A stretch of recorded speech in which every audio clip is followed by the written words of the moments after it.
Legendary's Infinite Elixir decks. Indigo Dragons. Welcome fellow Clash addicts, this is Merlin of Indigo Dragons. Last season we had some updates to Clan Wars 2 to make it more exciting. One of those was to have a different battle mode each season. So this season, the December season, the battle mode we've got this time is the Legendary's Infinite Elixir. And this is just so much fun. It gets crazy on that battlefield. And I'm going to take you through some attacks that I've done and the armies that I've been using. On to the first deck. So we've got some splash damage cards that are quite low elixir that we can keep just churning out. The arrows, the baby dragon, the hunter. Then we've got the executioner on 5 elixir and the mega knight on 7. But we're going to be able to use him quite a lot and not wait too long with this infinite elixir before we can drop another one. He does splash damage on arrival and splash damage as he hits. So it will help clear away masses of troops. The lumberjack we're going to push through. He can take the hits and drop his rage for the ram rider or the elite barbarians, and we can cover those with the arrows and the executioner to give a bit of backup. Now all of these attacks I'm going to show you were completed on the first day, and it went so well. I do wish I'd been recording it live. I'm going to share the replays with you because it went so well with all 4 decks. So for the first one, we send in a lumberjack straight away, followed by a mega knight. They're a little bit slow off the mark. They've got their goblins down and their minions, and those arrows are coming handy to clear all of those away in one go. And we've done quite a lot of damage already on the princess tower, supported by some elite barbarians and a couple of baby dragons we've already got in there. And the princess tower has nearly gone down already. That's so much damage. They're a bit slow off the mark. Make sure if you're doing these attacks that you're ready to go straight away. Have it in mind which couple of cards you were happy to drop first. In this case, it's the lumberjack to get that rage down. Now we're making some progress on the left side. We've pulled their troops over there. Send in a sneaky ram rider on the right. They've got the minions which are taking it out, but we're down to 132 on the princess tower on the right. And the executioner will sort out all that minion horde. We've got the ram rider and some elite barbarians going to make sure we take this princess tower down. And the baby dragon's doing some defense with the mega knight on the left. Now we're going to try and make some progress on the second princess tower. In their desperation, they dropped a minions horde. They're really panicking now and dropped their minions. They've got level 13 minions. My goodness. In fact, they've got quite a lot of level 13 troops, and most of mine are level 11 10s. Wow, it's just awesome. Pushing right forward, we'll drop some elite barbarians in. They drop a prince, but it's never going to get there. It's all over. It's really intense doing these infinite elixir battles, but so much fun. Now in the second army, we've got the witch. If we keep dropping loads of witches, we're going to have masses of skeletons everywhere. If we've got loads of ground troops coming towards us, like skeletons and goblins and things, we can use the minions. We've got the princess, which you can keep back behind the princess tower, and the Valkyrie, which we can drop in there. She'll take some hits as well. And for some quick sneaky attacks on the opposite side to where everything's happening, we've got the bandit and the prince. And the wizard, brilliant backup. You really must have a wizard in one of your decks for this, because he's great at dealing a lot of damage to big groups of troops. Now the elixir golems, low elixir, we can keep dropping that and tanking.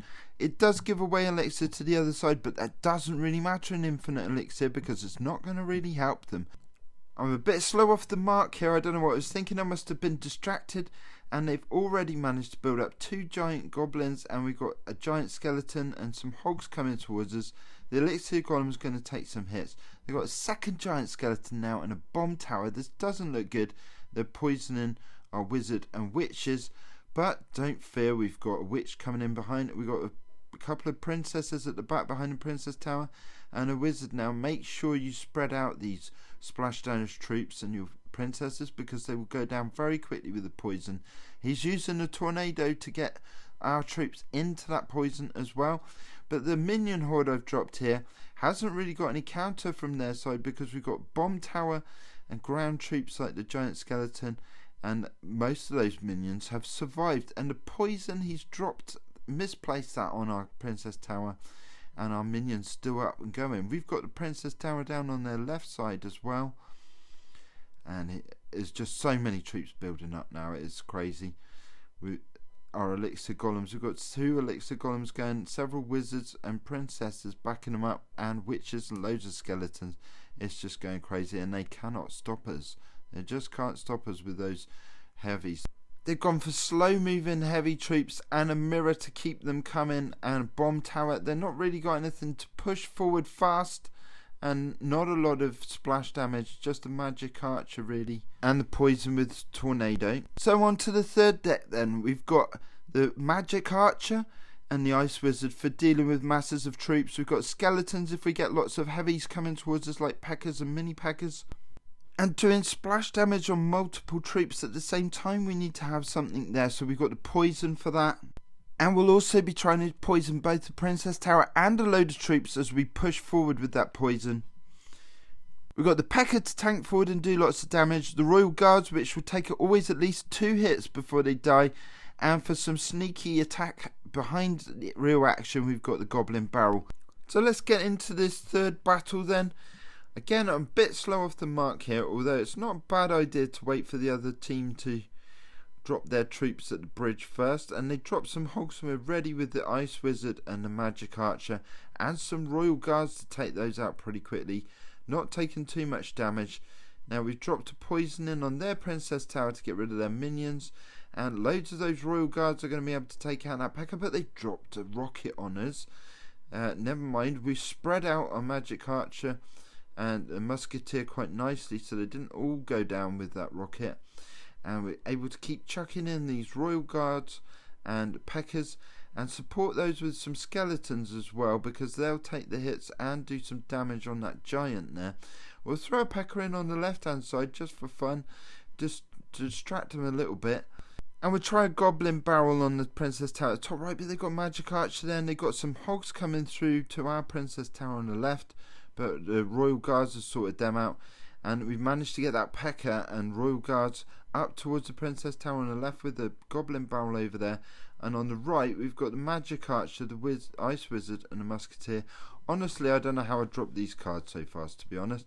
We've spread out all the Magic Archer, Ice Wizard and Musketeer again nicely. Same sort of thing, pushing up through with the P.E.K.K.A. and some skeletons and a poison, and the Princess Tower's gone down there as well. So we've got 2 down.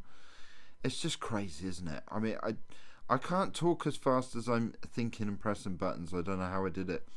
But keep remembering to spread those troops out. Keep your Magic Archers back behind the main troops. Tank forward with those Royal Guards and the P.E.K.K.A.s to take all the hits. Throw some skeletons down if you've got things like giants coming towards you.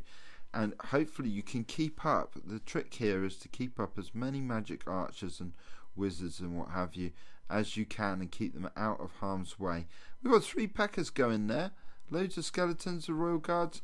And we've still got all these Ice Wizards and Magic Archers. It's just totally overwhelmed in there. The Magic Archer is great if you can keep up as many of those as you can. Keep them back.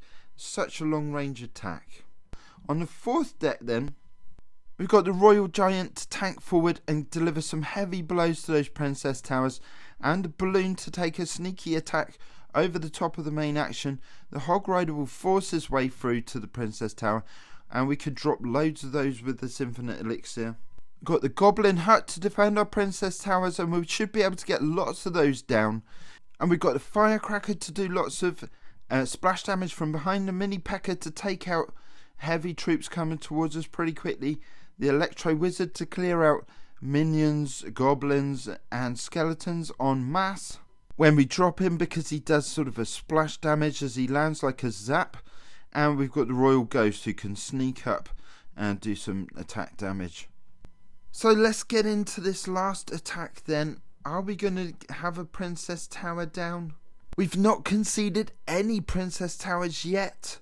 There's a Ram Rider coming. We've got a Goblin Hut down to distract that. We're going to deal with this Inferno Dragon. We've got the Firecracker down to help sort that out. And whilst defending on the left, we managed to get Hog free to the Princess Tower on the right. It's done a bit of damage. The Balloon didn't make it there. And now we've got quite a lot of troops coming towards us on the right. And managed to get a Royal Giant to their Princess Tower on the left and the Royal Ghost. And they've been unstoppable. Now we've got to deal with all these troops coming towards us on the right, and they've got a golem. And keep dropping these balloons down in the goblin huts to distract. As long as those balloons get to the princess tower, going to deal a blow and leave a bomb there. And we've got several goblin huts up, loads of goblins around, balloons flying around. It's just going crazy again. Look at all these firecrackers. I've got 5 firecrackers, just lost one, but keep those back. They're doing the same sort of job as the magic archer in the previous deck, and it's just obliterating all of those baby dragons, inferno dragons and golems all at the same time. There's a lot of hit points going down there with those firecrackers, and we end up with loads of goblins, balloon, and the firecrackers are still up.